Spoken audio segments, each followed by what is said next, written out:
سلام ګرانو زده کوونکو، په دې هیله چې روغ جوړ او صحتمند اوسئ. ګرانو زده کوونکو، بیا هم زه ستاسې د پښتو د ژبې ښوونکی هلال احمد مهرس یم. سلام شاگردان عزیز، امیدوارم که همتان سر حال و صحتمند باشین. شاگردان عزیز، باز هم ما استاد زبان پشتویتان استاد هلال احمد مهرس هستم. شاگردان عزیز، درس امروزی ما است در ټولګي لوست. قبل از اینکه درس جدید را آغاز کنیم یک مرور درس قبلی را میکنیم. مخکې دنه چې نوی درس پیل کړو یو ځل تیر درس باندې رڼا اچوم تر څو تاسو ته تیر درس نور هم واضح شي. ګرانو زده کوونکو، وګورئ په تیر لوست کې زموږ د درس هدف یا موخه څه وه.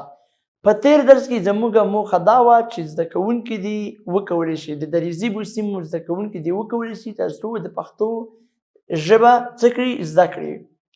ګرانو زده کوونکو، په دغه لوست کې ما تاسو ته ساده جملې، د ساده جملو جوړښت، منفی او مثبت. شاگردان عزیز، هدف درس گذشته ما این بود که شاگردان ساحات دری زبان چطور بتوانند زبان پشتو را بیاموزند. ما برایتان جملات خیلی ساده را در درس گذشته ارائه کردم. مثال جملات مثبت و جملات منفی.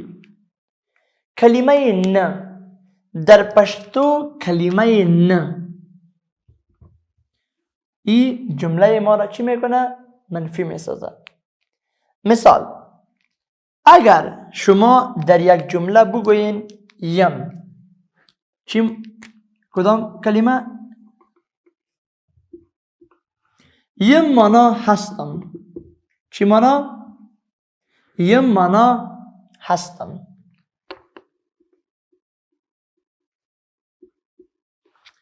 و اگر بگویم نیم، باز چی مانا میده؟ مانا نیستم. ببینین کلمه نه، کلمه نه را استعمال کردم، معنایش چی شده؟ منفی شده. اگر ما بگویم دای، معنا چی است؟ اگر بگویم ندای، باز چی معنا؟ باز معنا نیست. مثال ما براتان میگم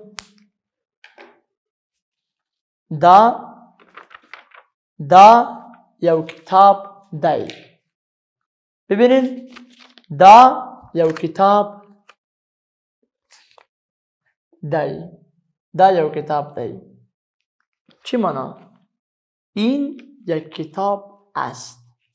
اگر بگویم دا یو کتاب ندی، این یک کتاب نیست، باز چی معنا؟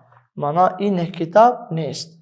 ببینید دای معنا است، ندای معنا نیست. شاگردان عزیز، ببینید ما میتونیم جملات زیادی را با این دو کلمه تغییر بدهیم. اگر باشه یم بگو نیم، اگر باشه دای بگو ندای. مثال ما بگویم هوا گرم، هوا گرم دی. هوا گرم دی یا هوا گرم ده. هوا گرم ده، هوا گرم نده. ببینین کلمه نه معنا نیست. دیگر مثال ز مریض یم، معنا من مریض هستم. یم معنا هستم. اگر بگویم ز مریض نیم، معنا ما مریض نیست. ببینید شاگردان عزیز، شما می توانید با این چهار کلمه نیم، یم، دی، ندی شما چی کنید؟ شما جملات مختلفی بسازید.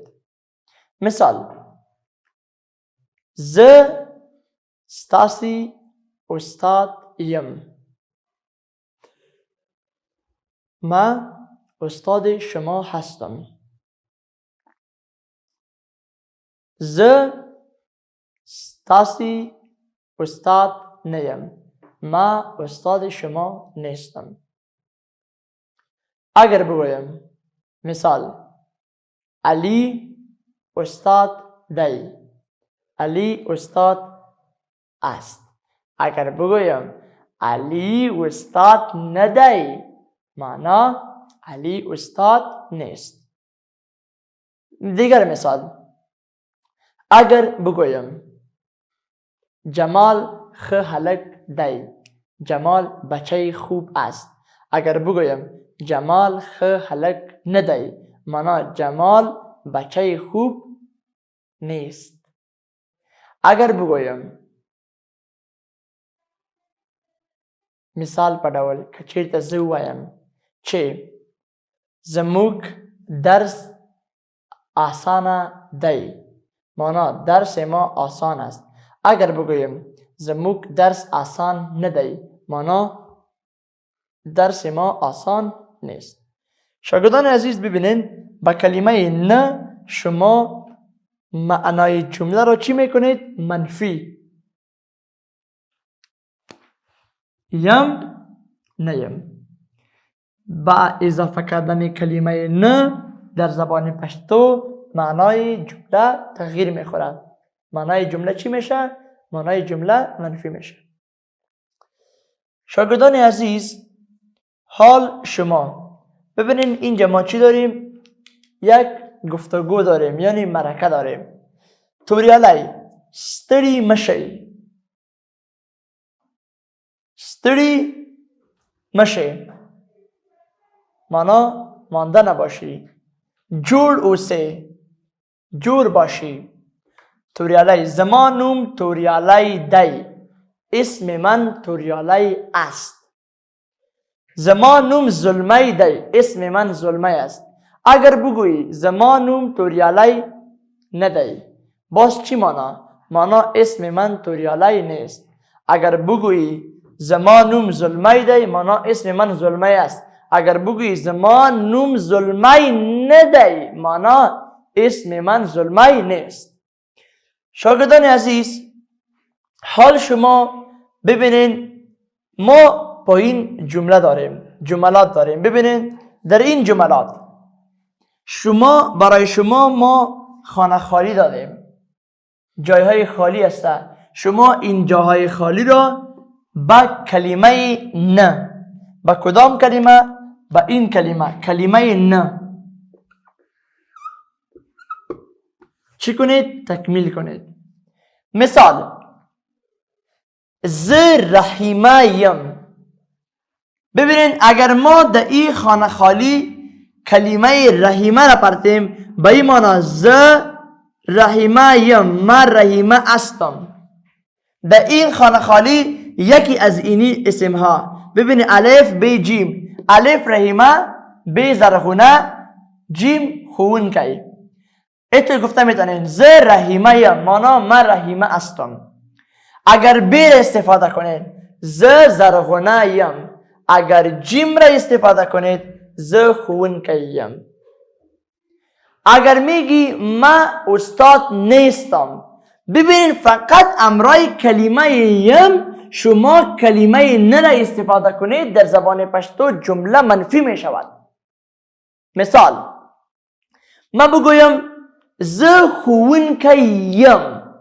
یم مانا هستم. ببینید من برای شما واضح نوشتم یم مانا هستم. اگر بگویم ز خونکی نه یم مانا ما استاد نیستم. ببینید شاگردان عزیز اینجا دهم ز سه اسم داریم. باز هم چند اسم داریم؟ سه اسم داریم. ببینید اول ببرک، دهم توریالی، سوم نجیب. اگر بگویم ز ببرکیم مانا ما ببرک است. اگر بگویم ز توریالیم مانا ما توریالی هستم. اگر بگویم ز نجیبیم من نجیب هستم. چطور میگین من عجیب نیستم؟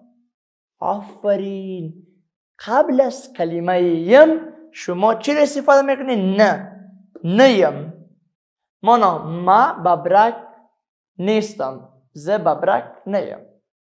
ز مریض نیم، ز ستړی نیم. چی مانا ز ستړی نیم؟ ما بیکار نیستم.